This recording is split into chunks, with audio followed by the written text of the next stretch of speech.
আসসালামু আলাইকুম। চলে আসলাম আবার নতুন একটি ভিডিও নিয়ে। আজকের ভিডিও হলো ইয়ামাহা এফজেড ভার্সন 3 এফআই যে বাইকটা আছে এবিএস।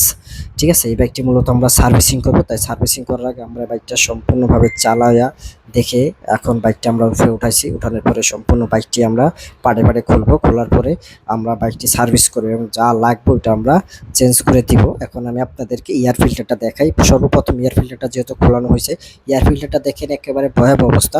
এয়ার ফিল্টারের জন্য আসলে অনেকে কমেন্ট করছে ভাই এয়ার ফিল্টার খারাপ হলে কি সমস্যা হতে পারে।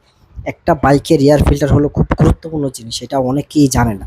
এয়ার ফিল্টার এত গুরুত্বপূর্ণ জিনিস, আপনার এয়ার ফিল্টারটা যখন নষ্ট হয়ে যাবে তখন যদি আপনি সময় মতো এটা চেঞ্জ না করেন, সেক্ষেত্রে আপনার যেই সমস্যাগুলো হবে, সমস্যা হলো আপনার বাইকে তেল বেশি খাবে, গাড়ি ভার চলবে, গাড়ি চালায় কোনো ধরনেরই মজা পাবেন না। কারণ একটা এয়ার ফিল্টার আপনি যদি ফ্রেশ না থাকে তাহলে আপনি বাতাসটা ইঞ্জিনের ভিতরে টাইনা নিতে পারে না।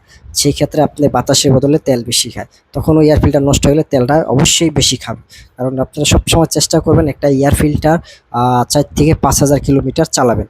এখন আমরা বাইকটা ওয়াশে নিয়ে আসছি, কারণ বাইকটার যেই অবস্থা ছিল ময়লা একেবারে, পুরো বাইকটা মানে নষ্ট হয়ে গেছে ময়লায়। এখন আমরা বাইকটা সম্পূর্ণভাবে ওয়াশ করব। ওয়াশ করার পরে আমাদের যেগুলো কাজ আছে সবগুলা কাজ আমরা করব। কাজগুলা করবো আমরা, টোটাল বডি ক্লিন করব, ফুয়েল ইনজেক্টর ক্লিন করব, আপনার এয়ার ফিল্টার চেঞ্জ করব, সামনের চাকার বেয়ারিংয়ের অবস্থা খুবই খারাপ, সামনের চাকার বেয়ারিং দুটো চেঞ্জ করে দিব। আরও অনেক সমস্যা বাইকটার মধ্যে মেন সমস্যা হয়েছে আপনার টোটাল বডিতে সমস্যা। তো আমরা সম্পূর্ণ কাজগুলা করছি, আসলে কাজের চাপের জন্য ফুল ভিডিওটা করতে পারিনি। তো এখন আমরা পুরো বাইকটা রেডি করছি, রেডি করে আমরা এখন চালাবো। চালানোর পরে কাস্টমারকে বুঝিয়ে দিব হাতে। আর যারা সার্ভিস করতে চান, কম টাকায় ভালো মানের সার্ভিস করতে চান, চলে আসতে পারেন আমাদের ঠিকানা Rampura Banasree G block, main road, 9 নম্বর হাউস। সবাই ভালো থাকবেন।